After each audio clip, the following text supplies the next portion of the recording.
Bismillahirrahmanirrahim. Assalamualaikum warahmatullahi wabarakatuh. Waalaikumsalam warahmatullahi wabarakatuh. A'udzubillahi minasyaitonirrajim. Bismillahirrahmanirrahim. Alhamdulillahirabbil alamin.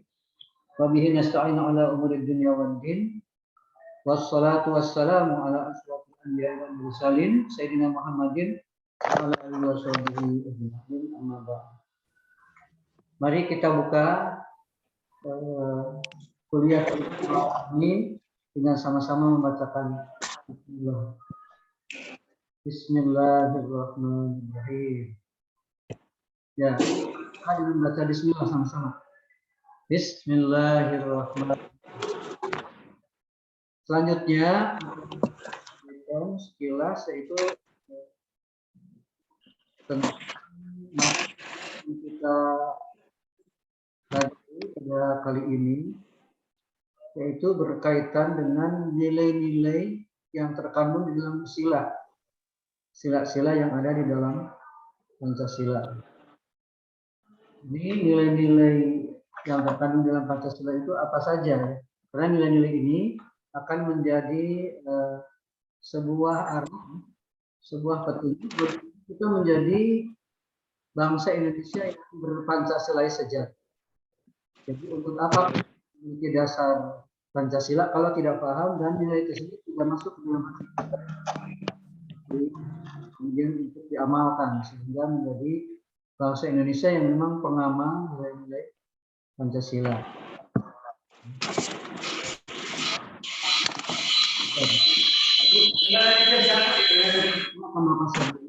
Walaupun di LMS sudah ada ya, sudah banyak yang download. Nah, modul ketiga, pendidikan Pancasila dan kewarganegaraan.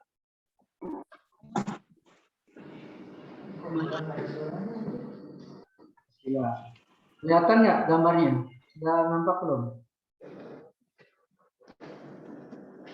Sudah, Pak. Udah kelihatan, Pak. Sudah ada ya. Oke. Yang pertama, nilai-nilai apa saja yang ada di dalam sila yang pertama. Nah, sebelumnya mari kita lihat dulu seperti yang kita ketahui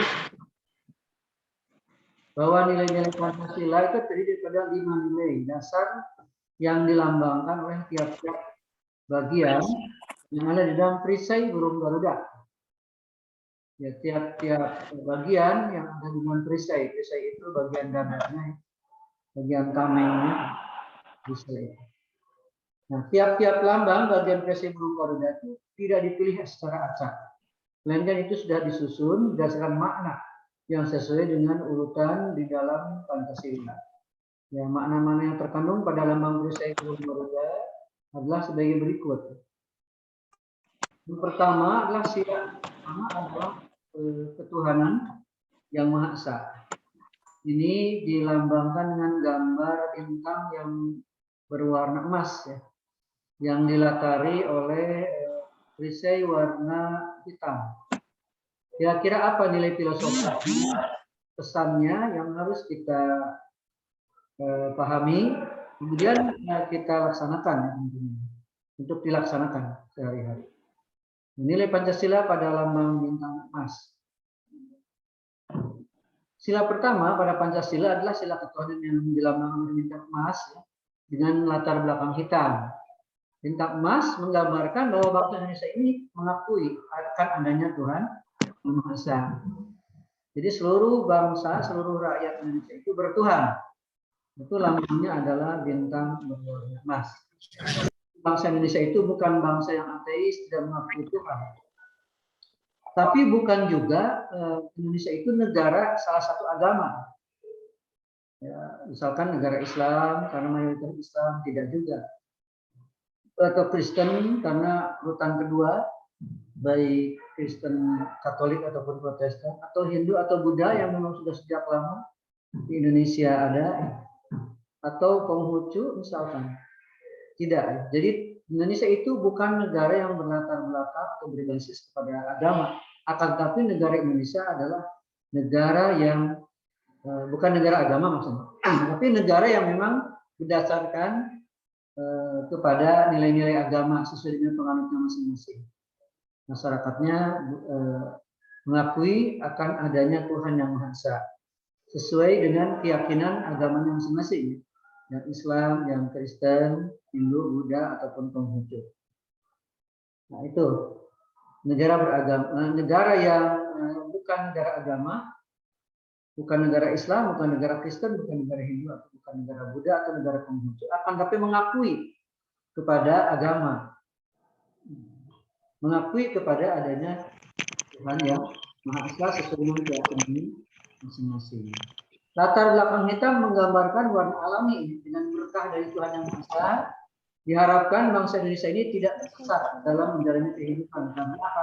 Karena mengikuti dan dibimbing oleh ajaran dari Tuhan yang Maha Esa. Nah, pada sila pertama ketuhanan yang Maha Esa ada nilai-nilai yang terkandung yang harus kita kaji, kita resapi, masuk ke dalam hati nurani kita, lalu kita amalkan. Pertama, percaya akan adanya Tuhan yang Maha Esa, menjalankan perintahnya dan menjauhi yang dilarang, sesuai dengan keyakinan masing-masing. Nilai berikutnya adalah saling menghormati pemeluk agama yang lain. Nah, inilah Indonesia, bukan negara agama, juga bukan negara ateis. Bukan negara agama karena negaranya umum, negara kesatuan Republik Indonesia. Bukan negara ateis karena Tuhan yang Maha Esa itu betul-betul diyakini oleh seluruh bangsa Indonesia dan seluruh bangsa Indonesia menganut agama. Nah, hanya kebetulan di Indonesia mayoritas penduduknya adalah beragama Islam, tapi bukan negara Islam. Indonesia itu negara umum kesatuan, akan tapi mayoritas penduduknya beragama Islam. Kemudian tidak memaksakan kehendak antar umat beragama. Jadi tidak boleh ada agama memaksa untuk beribadah sesuai dengan agama keyakinannya kepada agama lain, atau memaksa supaya dihancurkan bangunannya. Tidak ada pemaksaan, atau terpaksa harus menganut agama yang memang diyakini oleh seseorang atau sekelompok orang. Tidak bisa. Tidak ada paksaan antar umat beragama untuk apapun. Jadi masing-masing silahkan untuk melaksanakan ajaran agamanya, beribadat ya masing-masing sesuai dengan ajarannya. Kemudian tidak boleh mencemooh, bukan tidak boleh, tidak mencemooh. Ini nilai Tuhan yang besar. Atau mengejek kepercayaan, keyakinan orang lain. Apakah itu keyakinan dan kepercayaan satu agama atau keyakinan kepercayaan agama yang di luar agama kita.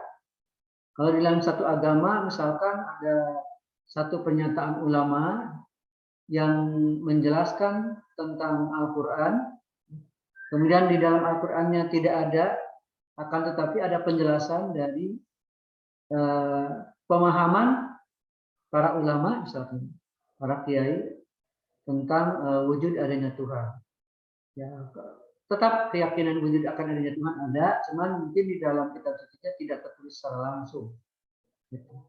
Nah, itu apabila ada hal yang demikian dan berbasis pada ilmu, itu tidak boleh dicemooh atau diejek, apalagi menyudutkan ya pada ulama, kepada tokoh, apalagi di media sosial. Nah, ini yang akan merusak kepada ketentraman dalam bertuhan ya Maha Esa. Di dalam satu agama, apalagi kepada agama yang lain. Jangan ada penghinaan satu agama kepada agama yang lain. Atau orang lain, agama lain jadi menghina agama kita gara-gara di beberapa teman kita, kelompok kita ada yang terus saja mencari-cari kesalahan agama yang lain. Sehingga muncul pernyataan yang menghina karena didorong tadinya distimulus atau dirangsang dulu dengan ejekan-ejekan kecil, akhirnya muncul ramai aja. Nah, itu yang tidak boleh terjadi. Nanti akan berefek ya. Semua nilai-nilai ini akan berefek dalam prakteknya. Supaya nilai-nilai ini bisa dilakukan harus ada undang-undang. Nah, jadi orang-orang yang bertentangan dengan nilai-nilai sila ketuhanan yang Maha Esa itu akan terkena undang-undang. Ya, terkena hukumannya, terkena pasal.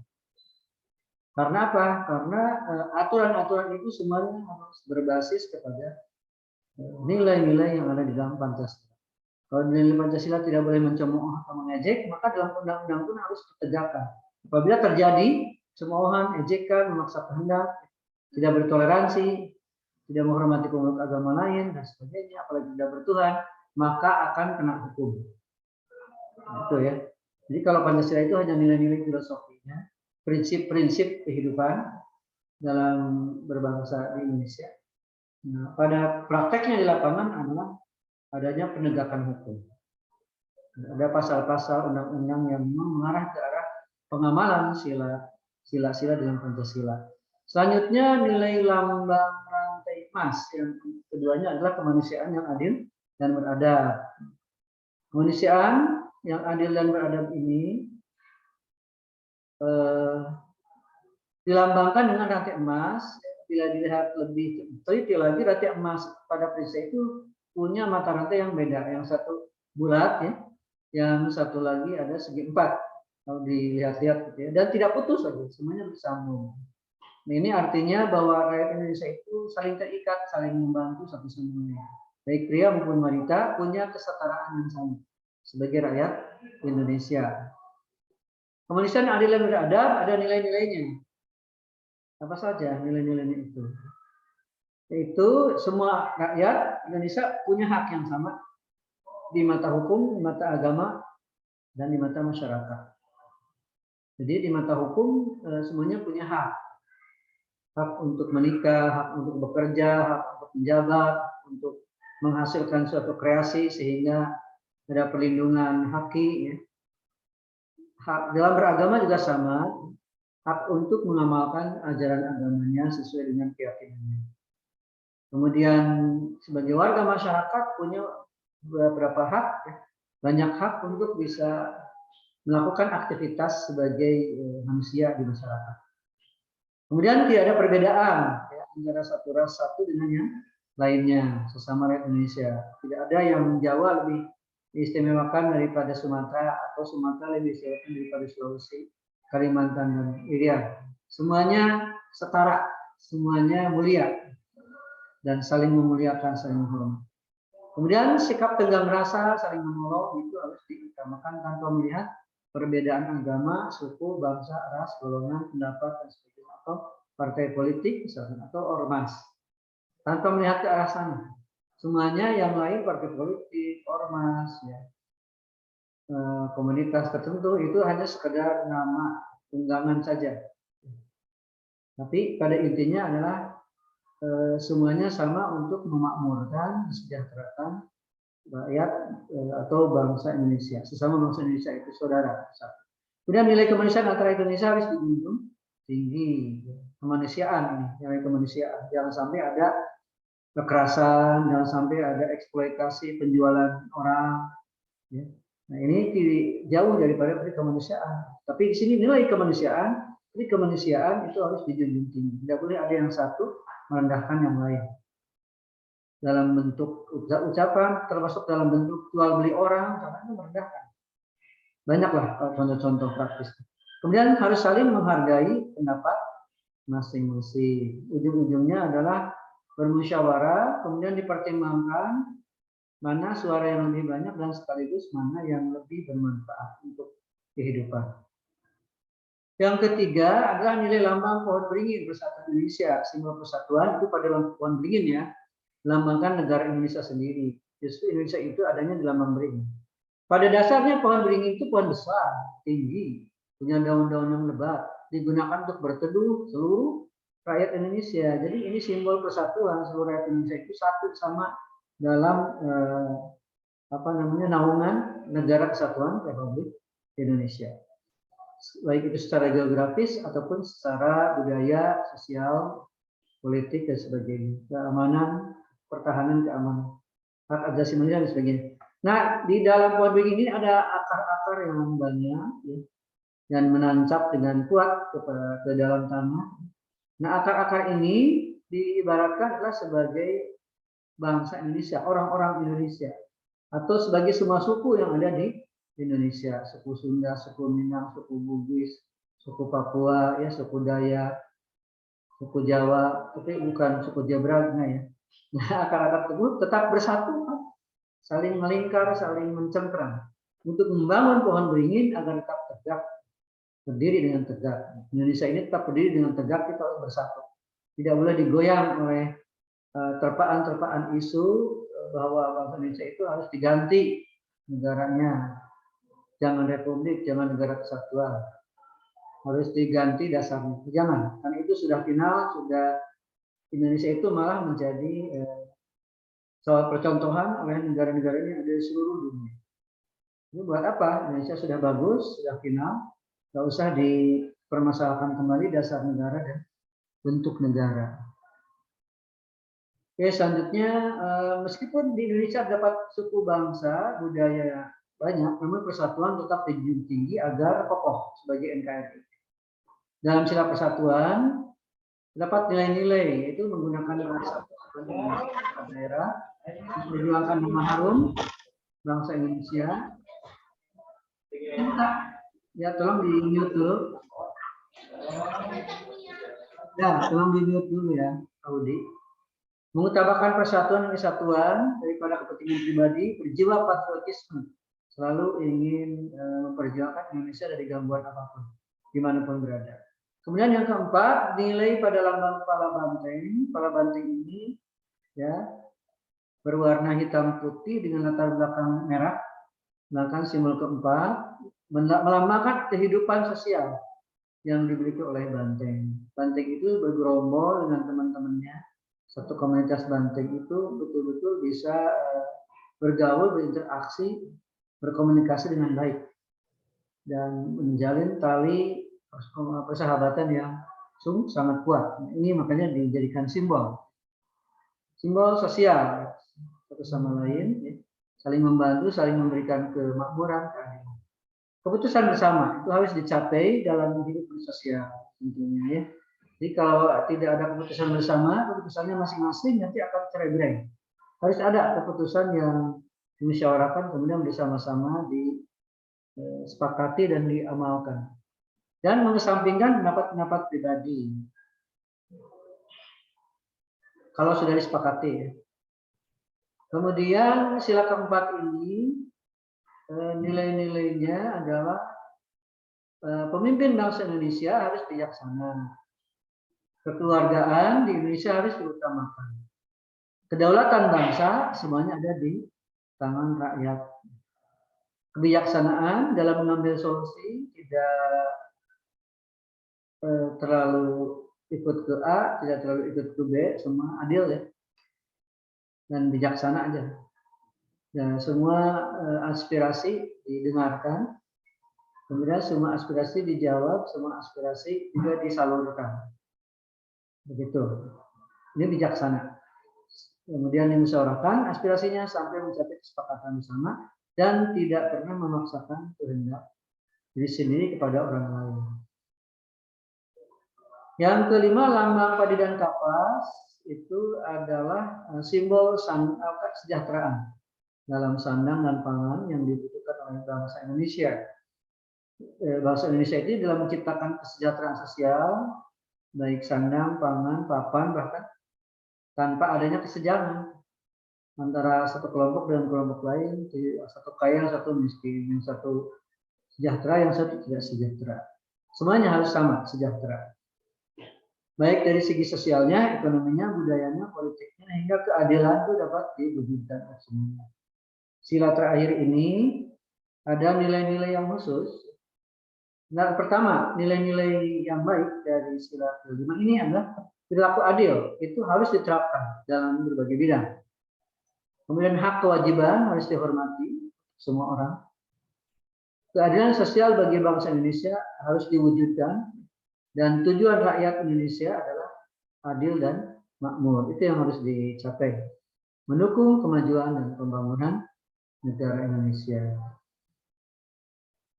Sekian, masih ada sedikit lagi, perilaku adil harus diterapkan. Sudah semua ya.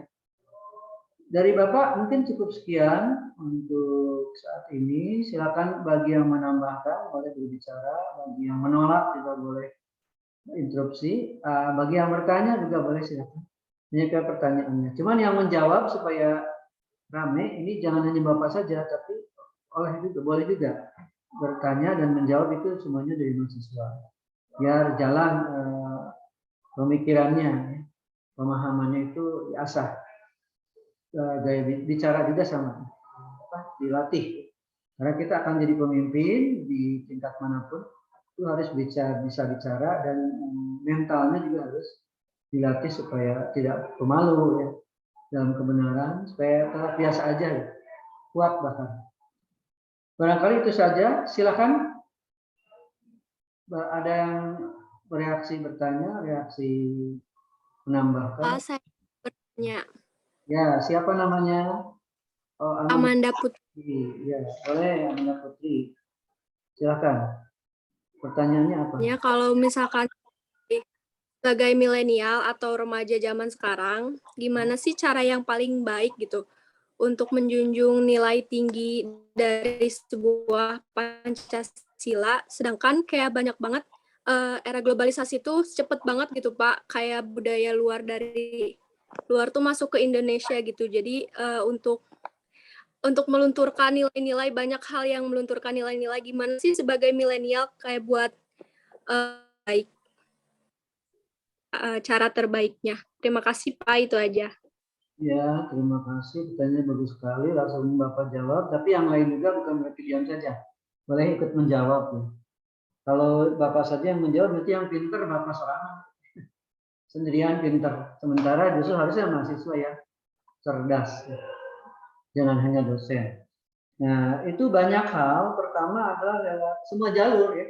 Semua jalur yang ada dalam kehidupan bangsa Indonesia itu harus diadakan kegiatan untuk memperkuat prinsip mempertahankan nilai-nilai Pancasila. Karena nilai Pancasila itu sendiri adalah ciri khas kepribadian bangsa Indonesia. Apabila kita keluar negeri kemanapun, kalau memegang teguh nilai-nilai Pancasila, maka itulah bangsa Indonesia.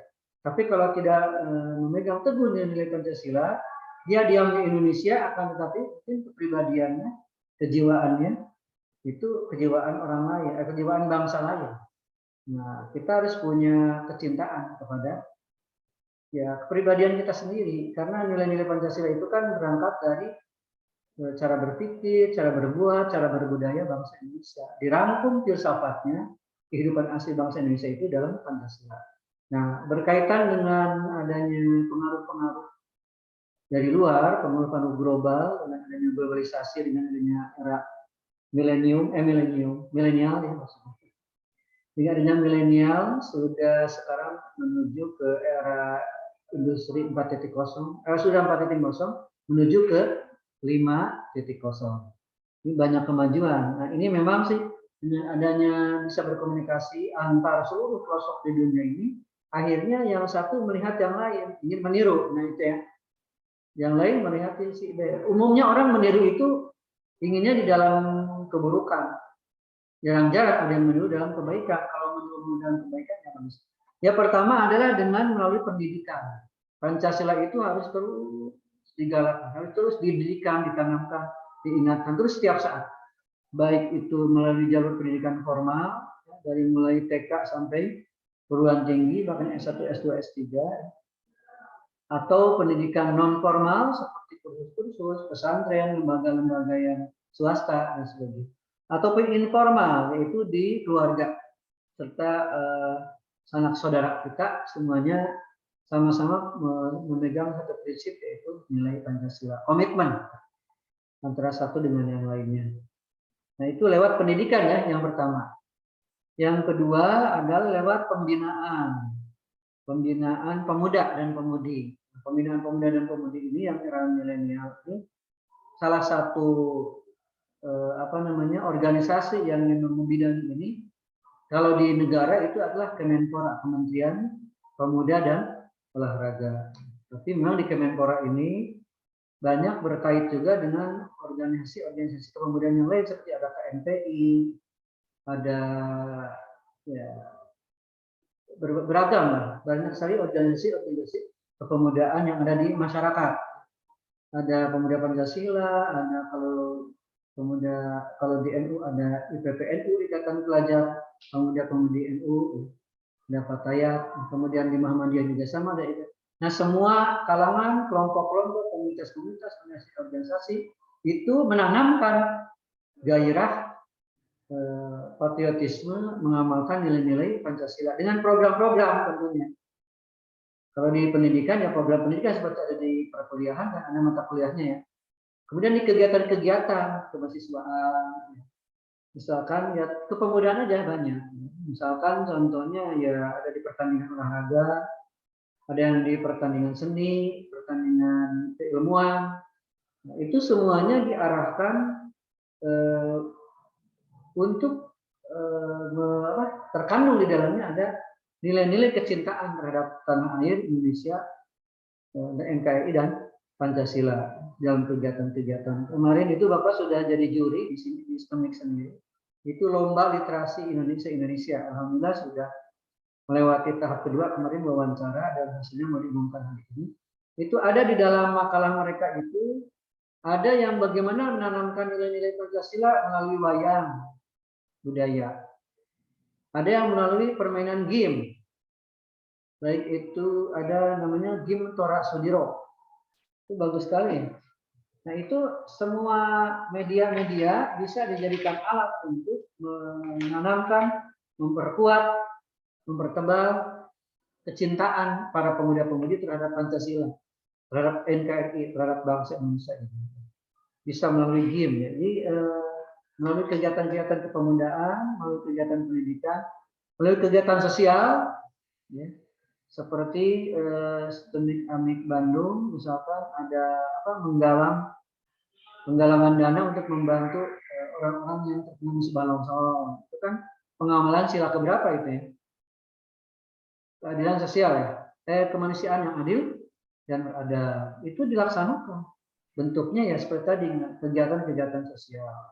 Kalau keagamaan memperkuat keyakinan kepada Tuhan Yang Maha Esa, kalau kita Muslim berarti keyakinan keimanan pada Allah Subhanahu Wa Taala. Maka banyak mengadakan kegiatan-kegiatan. Untungnya di Indonesia ada ormas-ormas. Dengan ormas itu sendiri, maka apapun yang yang diyakini oleh grassroots rakyat bangsa Indonesia itu kegiatan-kegiatannya diwadahi oleh ormas.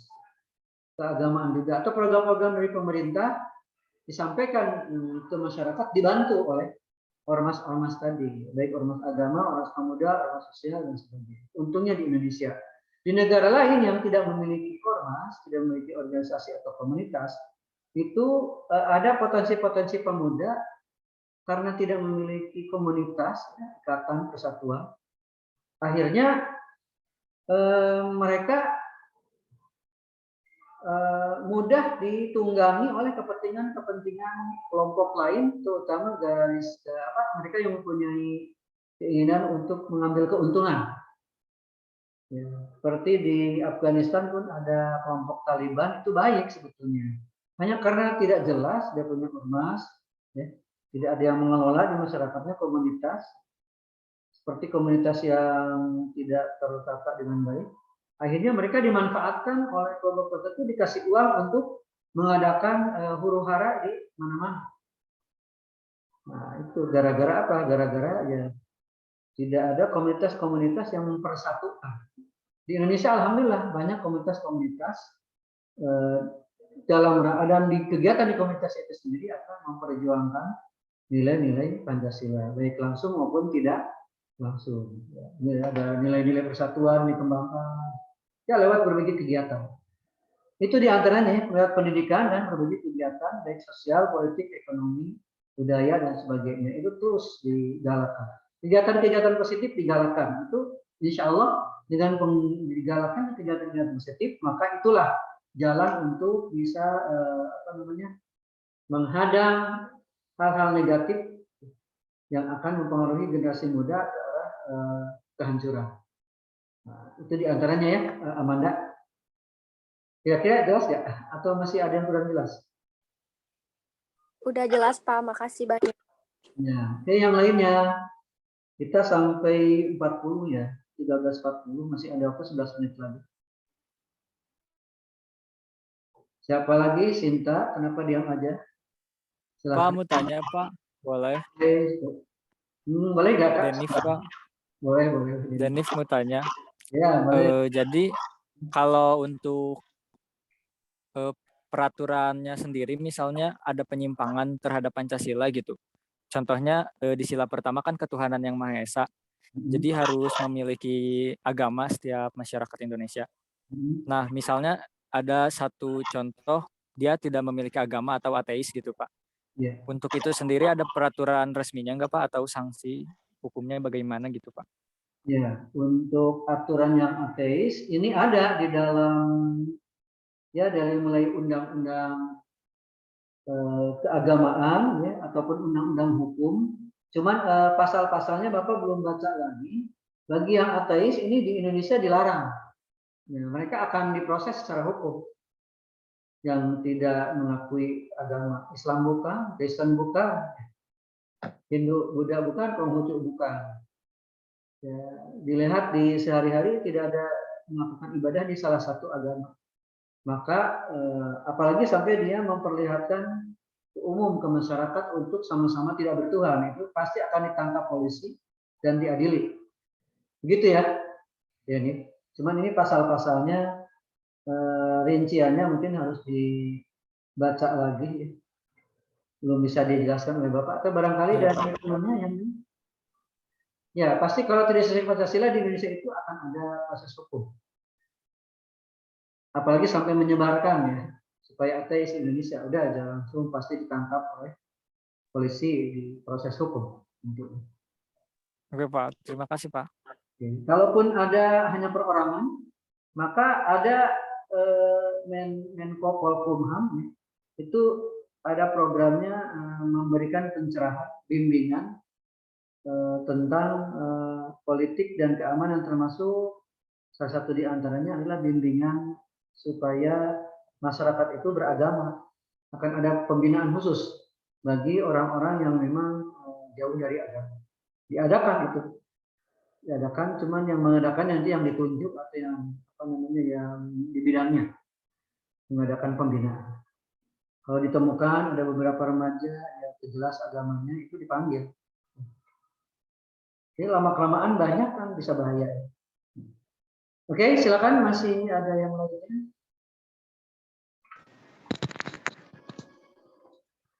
Rizal, mau nanya Rizal? Saya Pak mau nanya, Ya, kan Pancasila adalah dasar negara Indonesia kan? Tapi menurut saya ada salah satu sila, terutama sila kelima adalah keadilan sosial bagi seluruh rakyat Indonesia. Nah, menurut saya sila kelima itu kayak yang nggak jalan gitu Pak. Soalnya hukum di Indonesia tuh kayak yang tumpul ke atas, runcing ke bawah. Gimana ya?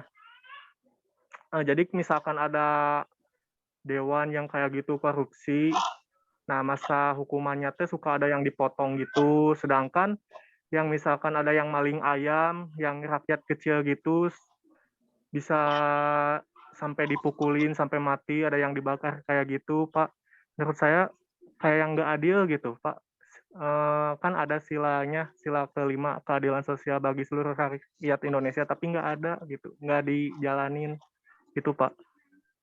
Ya, memang ini ada sementara ada kasus mungkinnya itu bukan hanya sekedar pendapat, Rizal juga mungkin pernah ada kasus ya, membaca, melihat, mendengar itu. Nah ini kalau ada kasus dalam kehidupan kita sehari-hari kan orang itu kadang ada yang baik, ada juga yang memang tidak baik dalam artian tidak sadar untuk mengamalkan nilai-nilai ajaran agama atau yang Maha Esa atau nilai-nilai Pancasila. Ini masuknya kepada oknum. Oleh karena itu, memang masyarakat atau rakyat, termasuk MPR DPR harus jeli dan harus segera memperjuangkan keadilan ini.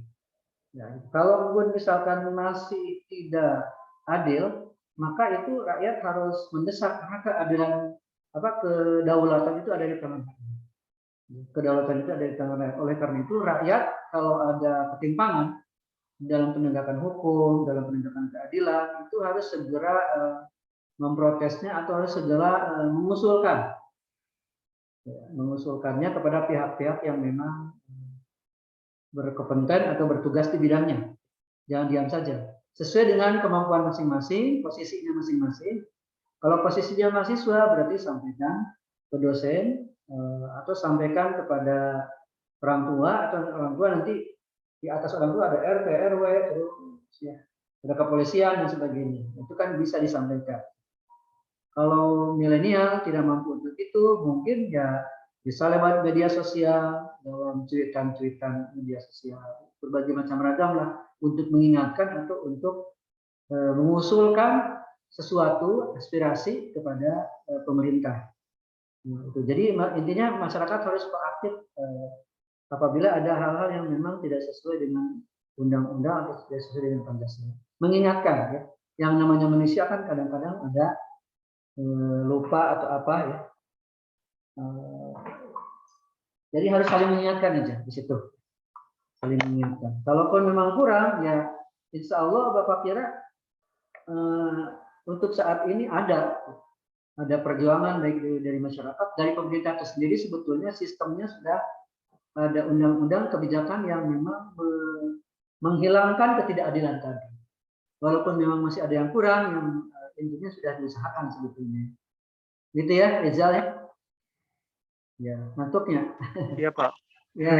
Ya, 4 menit lagi, Anda silakan. Ya, Pak. Saya ingin bertanya. Helmi? Ya, Audi. Ya, Pak. Pertanyaannya kan Pancasila ini kan dulu kan dirumuskan gitu ya pada zaman dahulu. Nah itu proses perumusannya itu gimana sih? Kok bisa sampai disetujui sama rakyat Indonesia zaman dulu gitu, Pak? Ya, ini hari ke sejarah ya. Itu di bab kedua sebenarnya kayak mau habis ini. Bentar ya. Laptop ini mau habis ini. Mudah-mudahan ditolong Allah. Batunya ya. Ini dulu ada badan BPU PKI pada waktu itu ya. Ada badan persiapan kemerdekaan Indonesia. Nah, itu di sana dirumuskan dasar negara oleh oleh kelompok 9.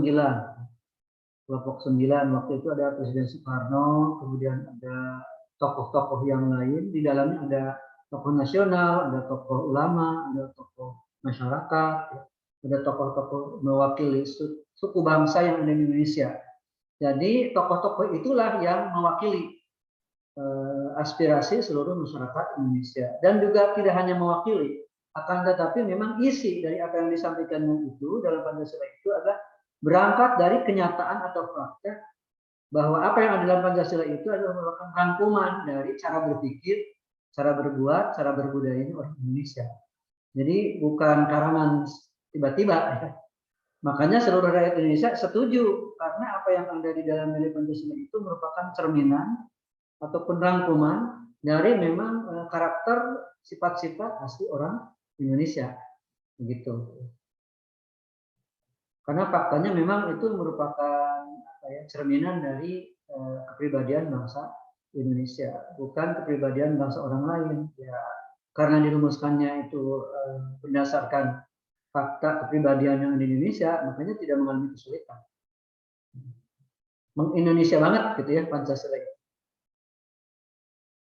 Itu aja sih. Audi. Nah, silakan di lintasan sejarah di bab 2 atau di modul 2 itu ada di bab 2 pernah dibaca, itu ada proses-proses bagaimana Pancasila bisa terbentuk ya. Pernah dibaca nggak modul 2? Kalau sudah pernah, tapi sekilas baca lagi. Atau cari sumber-sumber lain yang berkaitan dengan sejarah terbentuknya Pancasila.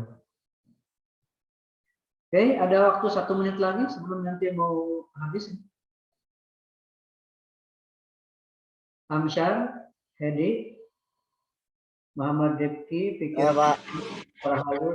Muhammad Defki, ya silakan. Silakan Ya, keluar.